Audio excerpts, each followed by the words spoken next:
출애굽기 10장을 보겠습니다.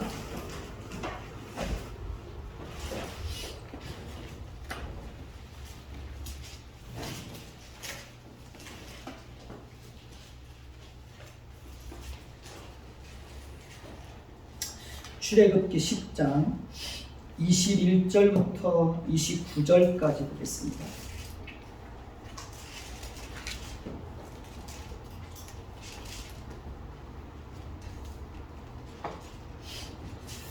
돌아가면서 읽겠습니다.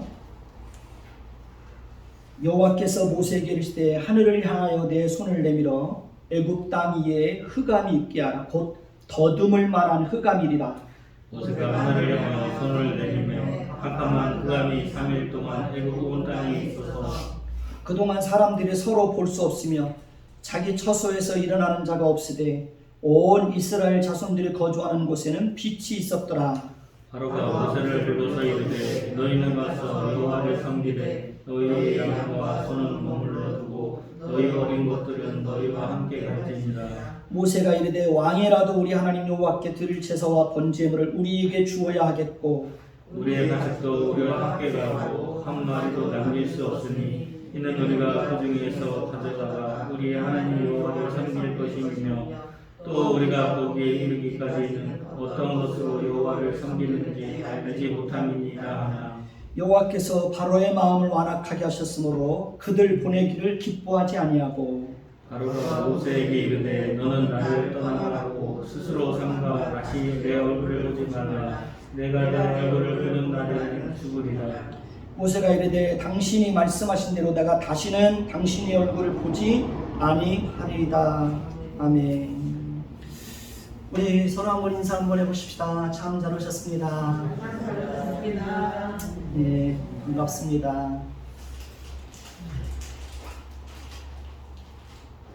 우리 강현숙 집사님 안쪽으로 좀. 네, 오늘은 9번째 재앙인 흑암의 재앙에 대해서 살펴보도록 하겠습니다.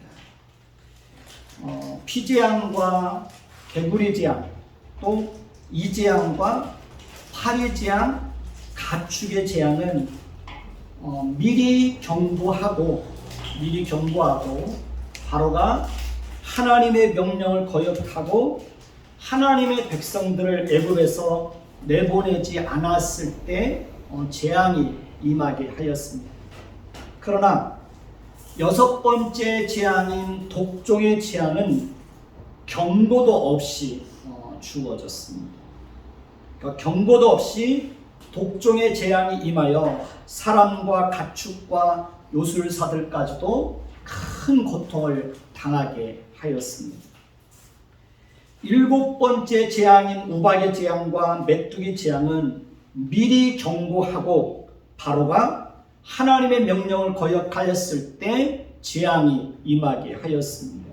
그러나 9번째 재앙인 흑암의 재앙은 또 독종의 재앙과 함께 경고도 없이 임하는 것을 볼 수 있습니다. 하나님은 바로 왕에게 8번이나 각기 다른 재앙들을 통해서 하나님의 명령을 거역하고 하나님의 백성들을 애굽에서 내보내지 않았을 때 어떤 재앙이 임할 것인지에 대해서 반복해서 경고를 하였습니다. 하나님은 8번이나 바로 왕에게 경고장을 날렸습니다. 그러나 바로 왕은 끝까지 하나님의 경고를 무시했고 그 결과 애굽 땅에는 계속해서 무서운 재앙이 임하는 것을 볼 수 있습니다. 우리는 이러한 사실들을 통해서 하나님의 경고를 계속해서 무시하면 순식간에 어느 날 갑자기 경고도 없이 하나님의 심판이 임할 수 있다는 사실을 기억해야 합니다.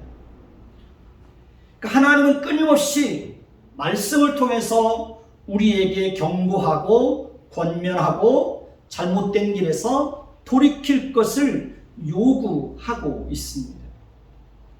그렇기 때문에 우리는 하나님의 말씀을 들을 때에 그 말씀을 하나님의 음성으로 받아들이고 하나님의 말씀의 거울 앞에 비추어서 잘못된 것이 있다면, 어긋난 것이 있다면, 부족한 것이 있다면 어떻게 해야 됩니까?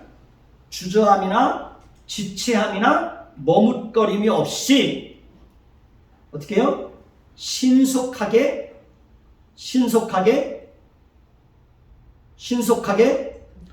돌이켜야 됩니다. 하나님의 뜻이 무엇인지를 알면서도 자신의 고집대로 살면 될까요? 안 될까요? 하나님의 뜻이 무엇인지를 알면서도 여전히 자신의 고집대로 살려고 하면 될까요? 안 될까요? 그러면 안 되는 거죠. 하나님이 기뻐하시는 뜻이 무엇인지를 분명히 알면서도 그것을 외면하면, 모른 척하면 될까요? 안 될까요? 아침 식사들 안 드시고 오셨어요? 하나님이 기뻐하시는 것이 무엇인지를 알면서도 그것을 외면하면 될까요? 안 될까요? 그러면 안 되는 거죠. 자신의 고집대로 사는 것은 바로 교만입니다. 성경은 분명하게 말합니다. 하나님은 교만한 자를 대적하신다고 말합니다. 하나님은 교만한 자를 미워한다고 말합니다. 하나님은 때가 되면 반드시 교만한 자의 그 교만을 꺾어 놓으시겠다고 말씀을 하십니다. 그러니 우리는 항상 겸손한 마음을 품고 하나님의 말씀을 따라서 우리 인생을 정직하고 성실하게 살아가야 합니다. 하나님은 겸손한 사람들에게 은혜를 베풀어 주십니다. 하나님은 겸손한 사람들에게 가까이 하십니다. 하나님은 때가 되면 겸손한 사람들을 높여 주십니다. 첫째도 겸손, 둘째도 겸손, 셋째도 겸손. 우리는 하나님 앞에서, 말씀 앞에서 항상 어떻게 해야 됩니까? 늘 겸손해야 됩니다. 우리는 하나님의 말씀을 들을 때 때로는 그 말씀을 우리를 향한 경고의 음성으로 들을 줄도 알아야 합니다. 그러니까 하나님의 말씀을 들을 때 절대로 가볍게 흘려들으면 안 됩니다. 우리는 하나님의 말씀을 들을 때 그 말씀을 무겁게 받아들이고 하나님의 말씀에 성실하게 순종해야 하는 것입니다. 오늘 말씀 21절을 보시면 하나님께서 모세에게 애굽 땅에 흑암의 재앙이 임할 것을 말씀하고 있습니다. 곧 더듬을 만한 흑암이 임할 것이라고 말합니다. 그리고 22절에 보면 하나님께서 모세에게 말씀하신 대로 모세가 하늘을 향하여 손을 내밀매 캄캄한 흑암이 며칠 동안? 3일 동안 애굽 온 땅에 임하는 것을 봅니다. 그리고 23절을 보면 3일 동안 사람들이 어떻게 서로 볼 수도 없으며 또 자기 처소에서 일어나는 자가 없었다고 말합니다. 한번 상상해 보실까요? 우리가 살고 있는 곳에 3일 동안 캄캄한 흑암이 임하여서 도저히 앞을 분간할 수도 없고 걸음을 옮겨 놓을 수도 없고 사람도 서로 알아볼 수 없다고 생각해 봅시다. 칠흑 같은 어둠으로 인하여서 3일 동안 자기 처소에서 일어나는 사람들이 한 사람도 없다고 한번 상상해 봅시다. 어떨까요? 얼마나 두렵고 무섭고 불안할까요? 우리가 어느 날 갑자기 실명을 해서 앞을 전혀 볼 수 없는 상태가 되었다고 생각해 봅시다. 실명을 하면 빛이 있어도 빛을 볼 수가 없죠. 태양이 떠도 밝은 대낮을 볼 수가 없습니다. 밝은 대낮인데도 아무것도 볼 수 없고 아무것도 알 수 없습니다. 아무것도 구별할 수 없습니다. 어디를 가야 될지도 모릅니다. 봄이 되어도 꽃이 피는 것을 알 수 없고, 여름이 되어도 실록의 아름다움을 볼 수 없고, 가을이 되어도 뿔긋뿔긋한 단풍도 볼 수 없고, 겨울에는 눈 덮인 설산의 아름다움도 볼 수 없습니다. 사랑하는 사람의 얼굴도 알아볼 수가 없습니다. 앞을 보지 못한다는 것은 정말 두려운 것입니다. 저희 단지에 시력을 잃으신 분이 있는데요. 며칠 전에 그분이 차를 타려고 기다리길래 어디 가느냐고 물어봐서, 몇 번 타시냐고 물어봐서 그분이 차를 탈 때까지 이렇게 기다렸다가 차를 타는 것을 이렇게 도와드린 적이 있습니다. 젊었을 때는 그렇게 건강했었는데요. 이렇게 인생을 살면서 어느 순간에 이렇게 실명을 하셔서 이렇게 앞을 보지를 못하는 거예요. 답답해서 미치겠다는 거예요. 그러니까 앞을 보지 못한다는 것은 참 불안하고 두렵고 막막한 겁니다. 하나님께서 애굽 땅에는 흑암의 재앙이 임하게 하였지만 온 이스라엘 백성들이 거주하는 곳에는 뭐가 있었다고 말합니까?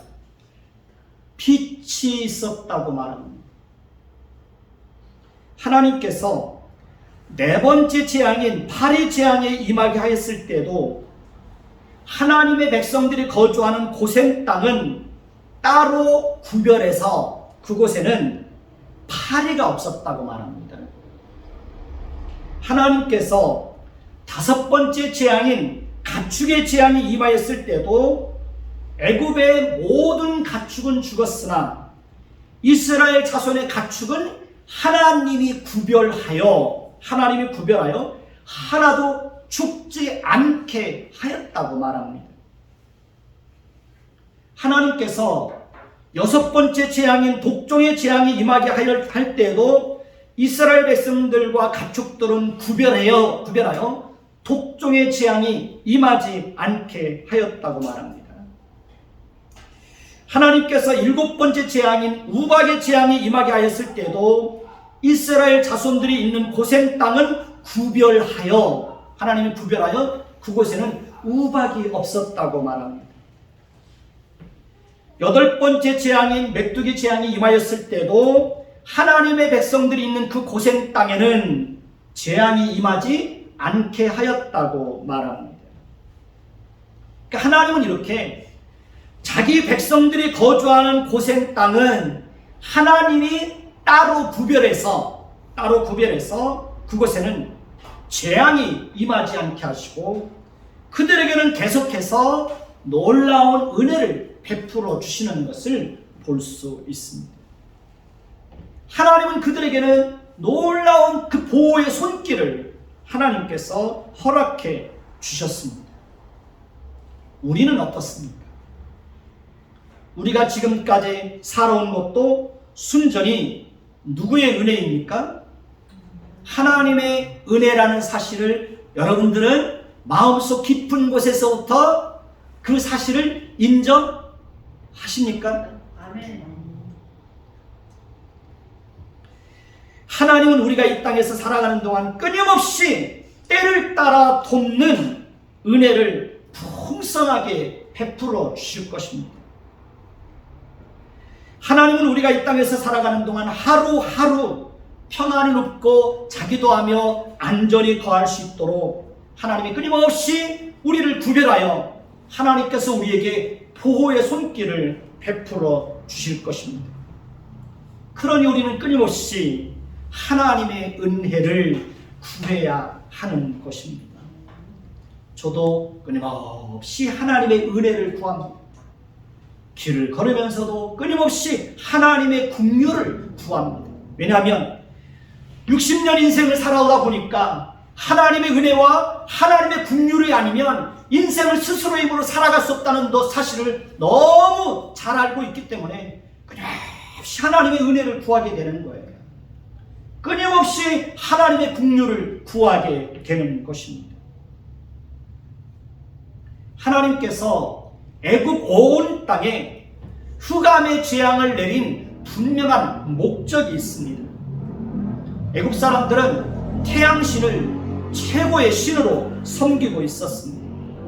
바로왕은 태양신의 아들로 신봉되고 있었습니다.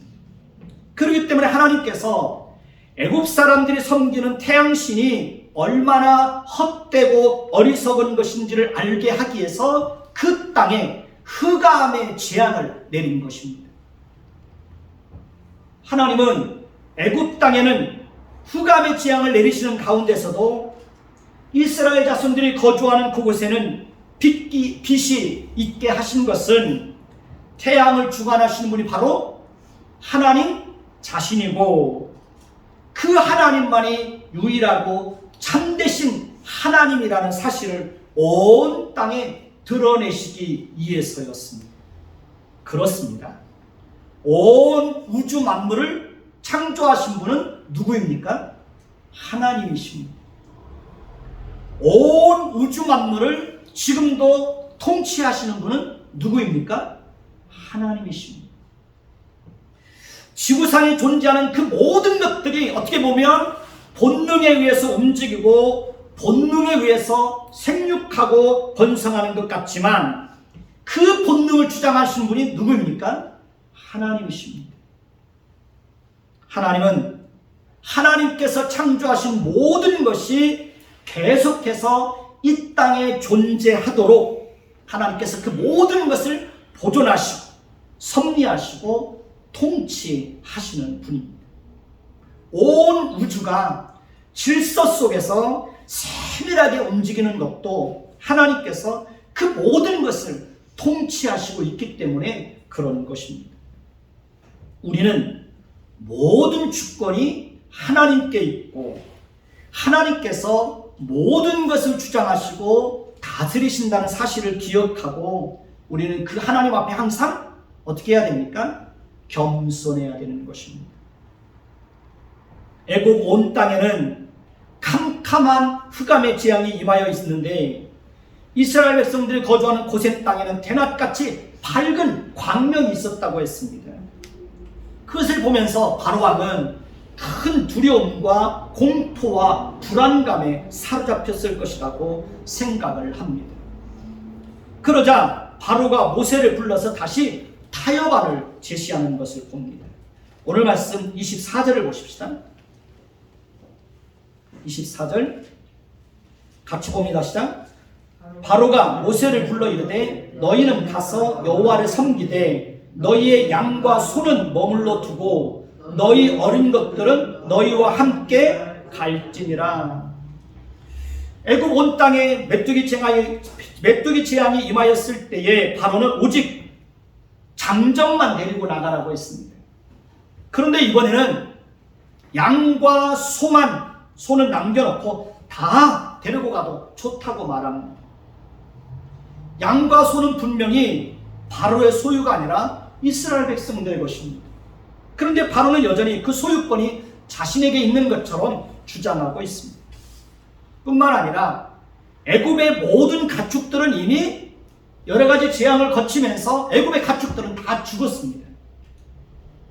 그렇기 때문에 바로는 끝까지 그들이 소유하고 있는 양과 소만은 자기 땅에 붙들어 놓고 싶었던 것입니다. 바로왕은 이렇게 끝까지 하나님의 명령을 거역하는 자의 모습으로 드러나고 있습니다. 실제로 죽을 때까지 불신앙 속에서 살아가는 사람들이 얼마나 많습니까? 실제로 죽을 때까지 하나님께로 돌아오는 것을 거부하는 사람들이 얼마나 많습니까? 실제로 죽을 때까지 하나님을 예배하는 것을 거부하는 사람들이 얼마나 많습니까? 죽음을 목전에 두고 있음에도 불구하고 끝까지 복음을 받아들이는 것을 거부하는 사람들이 얼마나 많습니까? 제가 잘 아는 분이 있는데요. 그분은 사이가 목사입니다. 부인이 권사님입니다. 자녀들이 다 집사님이고 그렇습니다. 그런데 유독 아버지만 끝까지 하나님을 믿는 것을 거부하고 그렇게 살다가 돌아가시는 것을 보았습니다. 제가 그분에게 그 복음을 전했던 적이 있습니다. 듣지를 않습니다. 성경의 모든 말은 다 사람이 지어낸 거짓말이라는 거예요. 믿지를 않습니다. 제가 아주 오래전에 전도를 하다가 한 분을 만났는데요. 그분은 아들이 선교사님입니다. 근데 아들이 선교사인데도 자기 아들에게 절대로 교회 얘기를 꺼내지 못하게 하겠다고 그렇게 말하면서 저에게도 말도 꺼내지도 못하게 하는 것을 보았습니다. 아들이 선교사인데 그 아들에게조차도 자기에게 교회 얘기를 꺼내지 못하게 한다는 거예요. 그러고 보면 마음이 얼마나 그 인간의 마음이 얼마나 강팍하고 완악한지 알겠죠. 사람이 하나님을 믿고 하나님을 예배하고 하나님의 말씀을 따라 살아가는 것도 절대로 사람의 힘으로 어떻게 할 수 없는 그런 영역이라는 것을 우리는 그런 것을 통해서 절실하게 깨닫게 됩니다. 하나님께서 은혜를 주셔야 그때서야 비로소 사람은 어떻게 됩니까? 사람은 변할 수 있는 겁니다. 그러니까 하나님과 관계된 모든 영역에는 하나님의 은혜가 절대적으로 필요한 것입니다. 그러니 우리는 끊임없이 하나님께서 은혜를 베풀어 주시기를 위해서 기도하지 않을 수 없는 것입니다. 사람은 누구나 할 것 없이 하나님께서 은혜를 베풀어 주시지 않으면 캄캄한 흑암 속에서 살아가는 것처럼 그렇게 자기 인생을 살아갈 수밖에 없습니다. 하나님께서 은혜를 베풀어 주지 않으면 말씀을 들어도 깨달을 수가 없습니다. 하나님께서 은혜를 베풀어 주지 않으면 아무도 하나님의 사람으로 거듭날 수가 없습니다. 하나님께서 은혜를 베풀어 주지 않으면 보이지 않는 하나님의 존재에 대해서 전혀 알 수가 없습니다. 우리가 어떻게 보이지 않는 하나님을 알 수 있겠습니까? 하나님의 은혜가 아니면 보이지 않는 하나님을 어떻게 알 수 있겠어요? 어떻게 그 하나님을 섬길 수 있겠어요? 하나님의 은혜가 우리에게 임해서 보이지 않는 하나님의 그 존재를 알게 하시고 그 보이지 않는 하나님의 존재를 믿게 하시고 그래서 우리가 오늘도 이렇게 하나님을 예배하고 있는 것입니다. 하나님께서 우리에게 은혜를 베풀어 주지 않으면 하나님께서 우리의 눈을 열어서 보게 하여 주지 않으면 우리는 하나님의 성품에 대해서도 전혀 알 수가 없습니다. 하나님께서 은혜를 베풀어 주지 않으면 우리는 하나님이 어떻게 일하시는지 그 하나님의 일하심에 대해서도 전혀 알 수가 없습니다. 하나님께서 은혜를 베풀어 주지 않으면 죽음 이후의 세계에 대해서도 전혀 알 수가 없습니다. 하나님께서 은혜를 베풀어 주지 않으면 우리는 보이지 않는 하나님을 절대로 사랑할 수가 없습니다. 우리가 어떻게 그 하나님을 사랑할 수 있겠습니까? 마음을 다하고 성품을 다하고 뜻을 다하고 인생을 다해서 하나님이 은혜를 베풀어 주지 않으면 어떻게 우리가 그 보이지 않는 그 하나님을, 우리의 인격을 다해서 그 하나님을 사랑하고 그 하나님을 섬길 수 있겠습니까?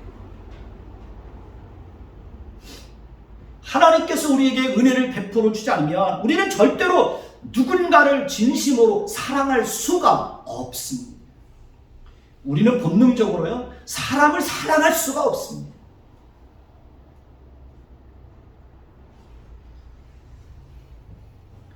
하나님께서 은혜를 베풀어 주지 않으면 우리는 절대로 믿음으로 살 수 없습니다.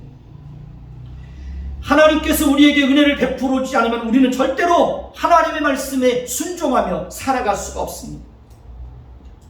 하나님께서 우리에게 끊임없이 은혜를 베풀어 주지 않으시면 우리는 절대로 지속적으로 기도하는 자리에 머물러 있을 수가 없습니다. 하나님의 은혜가 아니면 우리는 절대로 하나님의 성품을 드러내며 살 수 없습니다. 하나님의 은혜가 아니면 우리는 비록 육신의 눈은 뜨고 있지만 소경처럼 캄캄한 흑암 속에서 우리의 인생을 더듬으면서 살아갈 수밖에 없는 것입니다. 모든 것은 하나님과 관계되어 있는 모든 영역에는 하나님의 은혜가 임할 때에 비로소 가능하게 되는 것입니다. 그러니 우리는 끊임없이 하나님의 은혜를 구해야 되는 것입니다. 요한복음 1장 9절에 보면 예수님을 참 빛으로 소개하고 있습니다. 그리고 하나님을 떠나서 살아가는 사람들을 어둠으로 묘사를 하고 있습니다. 하나님은 참 빛이요, 우리는 어둠이요. 그렇습니다. 우리도 하나님을 알기 전에는 어둠 속에서 살아가고 있었습니다. 이스라엘 백성들의, 그 애굽 백성들에게 흑암의 재앙이 임했을 때 그들이 3일 동안 캄캄한 흑암 속에 있었던 것처럼 하나님의 은혜가 우리에게 임하기 전에는 우리도 그런 어둠 속에서 있었다는 것입니다. 그래서 어둠 속에서 살아가는 사람들은 아무것도 모릅니다. 자신이 죄인이라는 사실조차도 모릅니다. 어둠 속에서 살아가는 사람들은 자신들이 내일 일을 모르고 사는 존재라는 사실에 대해서도 모릅니다. 자신들이 죄와 비참함 속에서 살아가고 있다는 사실도 모릅니다. 자신들이 어둠 속에서 살아가고 있다는 그 사실조차도 모릅니다. 어둠 속에서 살아가는 사람들은 자신들이 하나님의 진노 아래서 살아가고 있다는 사실도 모릅니다. 어둠 속에서 살아가는 사람들은 자신의 영원한 운명에 대해서도 전혀 알지 못합니다. 어둠 속에서 살아가는 사람들은 돈을 심천숭배하고 살아갑니다. 어둠 속에서 살아가는 사람들은 눈에 보이는 형상을 신처럼 섬깁니다. 어둠 속에서 살아가는 사람들은 쌓여있는 돌무더기만 보아도 그 돌무더기 앞에서 두 손을 모으고 머리를 숙이고 자기 소원을 빌기도 합니다. 어둠 속에서 살아가는 사람들은 쾌락의 끝이 얼마나 비참하고 참혹한 결과를 가져오게 될 것인지에 대해서도 전혀 모릅니다. 어둠 속에 살아가는 사람들은 불신앙의 결과가 얼마나 무서운 하나님의 진노의 심판을 가져오게 될 것인지에 대해서도 전혀 모릅니다. 우리도 어둠 속에서 살아갈 때에는 하나님을 모르는 사람들과 동일한 인생을 살아갈 수밖에 없었습니다. 우리도 어둠 속에서 살아갈 때는 무지와 어리석음 속에서 살아갈 수밖에 없었습니다. 그런데 참 빛 되시는 그리스도께서 우리에게 찾아와 주시고 우리 속에서 어둠을 몰아내 주시고 참 빛 되시는 예수 그리스도를 알게 하였습니다. 우리는 참 빛 되시는 그리스도를 통해서 하나님이 어떤 분인지를 알게 되었습니다. 우리는 참 빛 되시는 그리스도를 통해서 진리를 알게 되었습니다. 우리는 참 빛 되시는 그리스도를 통해서 우리 마음이 얼마나 추하고 악하고 더러운 것들로 가득 차 있는지를 알게 되었습니다. 저는 하나님께서 제 마음속에 빛을 비추어 주시고 제 안에 감추어져 있던 어둠 속에 감추어져 있었던 그 악하고 추하고 더럽고 음란하고 부패한 본성들을 드러내서 저에게 보여주셨을 때 저는 얼마나 힘들고 고통스럽고 괴로웠는지 모릅니다. 그래서 밤잠을 자지 못하고 길거리를 헤매고 방황하고 돌아다녔던 적이 있습니다. 그리스도께서 우리 마음 가운데 빛을 비춰주지 않았다면 어떻게 우리 안에 부패하고 타락한 본성이 있다는 사실을 알 수 있었겠습니까? 참 빛 되시는 그리스도를 인격적으로 만나게 되면 우리 인생은 완전히 달라집니다. 참 빛 되신 그리스도를 인격적으로 만나게 되면 인생의 방향과 목적이 달라지게 됩니다. 참 빛 되시는 그리스도를 인격적으로 만나게 되면 그리스도의 성품을 풍성하게 닮아가게 됩니다.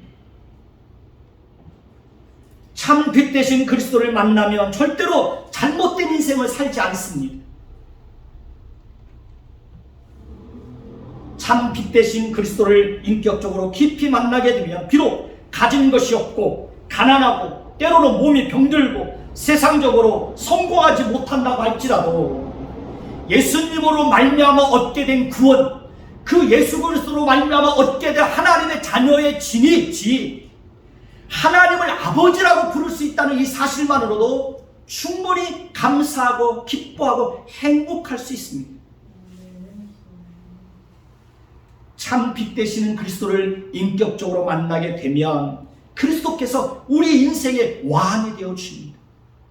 우리 인생의 주인이 되어 주시고 우리의 피난처가 되어 주시고 우리의 위로자가 되시고 우리의 공급자가 되어 주시고 우리 인생의 등불이 되어서 우리를 가장 선하고 아름다운 길로, 우리 인생은 가장 복된 길로 그렇게 인도해 주시는 것입니다. 시편 26편 1절을 보면 다윗은 이렇게 고백을 합니다. 여호와는 나의 빛이요 나의 구원이시니 내가 누구를 두려워하리. 시편 119편 105절을 보면 주의 말씀은 내 발의 등이요 내 길의 빛이니이다. 그렇습니까? 하나님이 여러분들에게 빛이십니까? 하나님의 말씀이 여러분들의 그 걸음에 등불이고 빛이 되고 있습니까? 다윗이 칠흑 같은 인생의 어두운 밤을 보낼 때에도 그가 길을 잃지 않고 방황하지 않을 수 있었던 것은 하나님께서 그 인생 가운데 그가 옮기는 걸음마다 하나님이 그에게 빛이 되어서 그의 인생의 등불이 되어서 그의 걸음을 성실하게 인도해 주셨기 때문에 그 칠흑 같은 어두운 밤에도 그가 하나님께서 부르시는 그 부르심의 소망을 따라서 묵묵히 자기 인생의 걸음을 걸어갈 수가 있었던 것입니다. 저도 개인적으로 정말 한 걸음을 어떻게 옮겨 놓아야 될지 몰라서 하나님 앞에 절박하게 부르짖었던 적이 참 많이 있습니다. 하나님, 제가 어떻게 한 걸음을 옮겨 놓아야 될지 잘 모르겠습니다. 하나님, 제가 한 걸음을 어떻게 옮겨 놓을 수 있도록 하나님 저에게 길을 인도해 달라고 정말 절박하게 부르짖었던 적이 참 많이 있습니다. 한 번은 IMF 때 교회가 너무 힘들고 어려워서 정말 그 한 해가 지나가고 새해가 다가오는데 그 새해 발걸음을 어떻게 옮겨놔야 될지 알지 못해서 그곳에 가서 금식하며 하나님 앞에 정말 절박하게 하나님, 제가 어떻게 한 걸음을 옮겨놔야 될지 알도록 도와주세요. 예배가 끝나고 기도가 끝나고 얼마나 하나님 앞에 절박하게 부르짖었는지 사람들은 다 뿔뿔이 흩어지고 있었는데 제가 기도를 끝날 때쯤 돼서 머리가 하얀 할아버지가 오셔가지고 제 등을 툭툭 두드려주면서 그분이 뭐라고 했는지 아십니까? 그렇게 하나님 앞에 간절히 기도하는데 하나님이 어떻게 그 기도를 들어주지 않을 수 있겠냐고. 저는 그분이 누군지 잘 모르겠어요. 그 머리가 하얀 할아버지가 와가지고 제 등을 툭툭 두드려주는 거예요. 그렇게 간절하게 기도하는데 하나님이 어떻게 그 기도를 들어주지 않을 수 있겠냐. 그래서 하나님이 그 어려울 때 하나님 교회를 다시 살려주시고 제 걸음을 옮겨 놓으시고 그래서 지금까지 살아올 수 있었던 것입니다. 사랑하는 성도 여러분, 우리가 평생을 어둠 속에서 소경처럼 산다고 생각해 보십시오. 우리가 평생을 칠흑 같은 어두운 밤을 등불도 없이 홀로 우리의 인생을 살아간다고 생각해 보십시오. 얼마나 막막하고 불안하고 두려운 일입니까?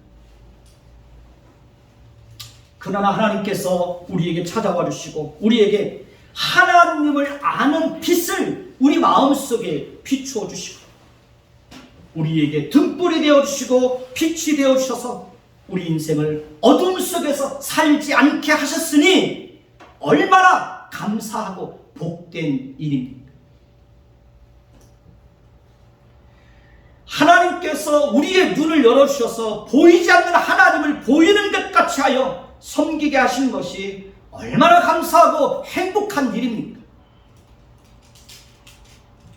하나님께서 우리의 눈을 열어서 이 세상만 바라보고 살게 하시는 것이 아니라 저 천국 하나님께서 계신 곳을 바라보고 살게 하셨으니 얼마나 감사하고 복된 일입니까? 하나님께서 우리에게 하나님의 성품을 아는 빛을 우리 마음속에 비추어 주셔서 우리 마음속에 타락하고 부패한 본성을 따라서 그렇게 살아갈 수밖에 없는 그런 어둠 속에서 살아갈 수밖에 없는 우리 마음속에 하나님의 성품을 담아주셔서 그 하나님의 성품을 따라서 우리 인생을 살아갈 수 있게 하셨으니 이 얼마나 감사하고 복된 일입니까? 저는 제가 가정 안에서도 제 아내나 자녀들을 대할 때 하나님의 성품으로 대할 수 있다는 것이 얼마나 감사한지 모르겠습니다. 우리는 참 빛 대신 예수님을 만난 사람들입니다. 그러지 않습니까? 예수님을 참 빛 대시는 예수님을 여러분들은 만나지 않았습니까? 하나님은 우리에게 빛이 되어주시는 분이십니다. 그렇기 때문에 하나님께서 우리를 향하여서도 뭐라고 말씀하십니까? 너희는 세상에 빛이라. 그러니 우리는 세상 속에서 하나님을 아는 빛을 비추어 내야 되는 것입니다. 세상 사람들에게 어떻게 사는 것이 바르게 사는 길인지 인생의 등불이 되어 주어야 하는 것입니다. 자녀들에게도 마찬가지입니다. 여러분들은 자녀들에게 빛이 되어 주어야 되고 하나님을 아는 빛을 비출 수 있어야 되고 인생을 어떻게 사는 것이 바르게 사는 길인지 인생의 등불을 밝혀주시는 그런 존재가 저와 여러분들이 되어야 하는 것입니다.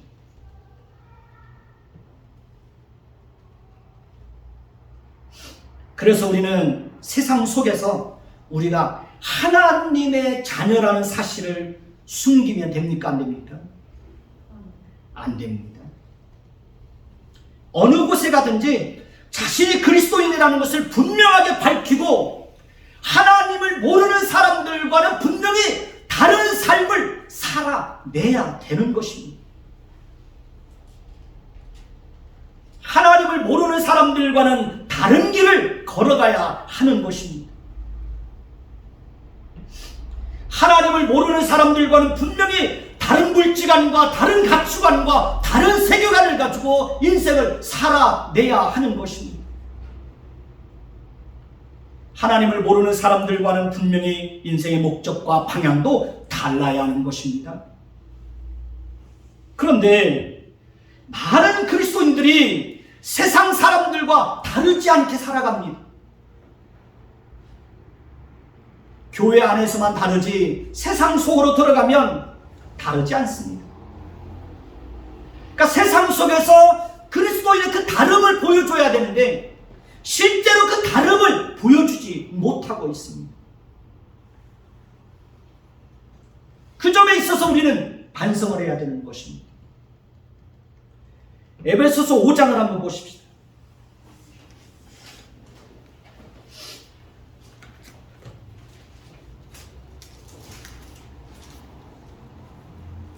에베소서 5장 8절에서 9절을 보십시다.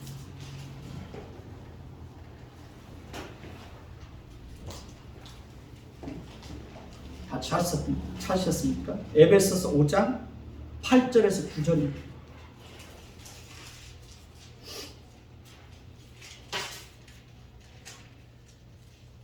8절 제가 읽습니다. 너희가 전에는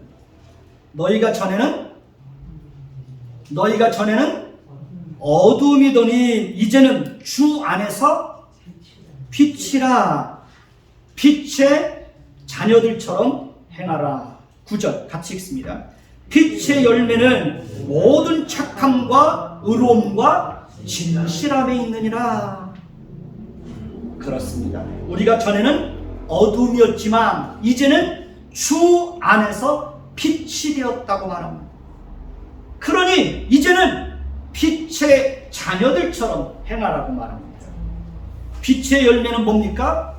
모든 착함과 의로움과 진실함에 있다고 말합니다.